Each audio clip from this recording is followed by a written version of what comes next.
Welcome to ATech. Today we will discuss that how to block unknown calls on WhatsApp. So you can block all the unknown numbers on WhatsApp. So first of all, open your WhatsApp.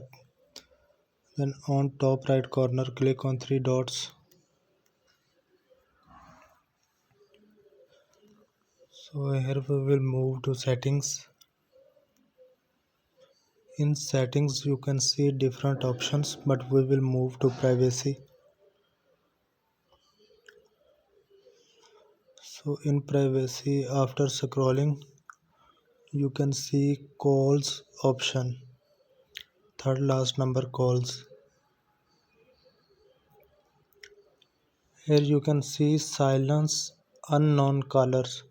So you can check it, you can turn it on. So when you turn it on, you can see calls from unknown numbers will be silenced. They will still be shown in the calls tab and in your notification. So you only get notification. So in this way you can get rid of unknown numbers and unknown calls on WhatsApp. So if you like the video, please share it with your friends and subscribe my channel. Thanks for watching.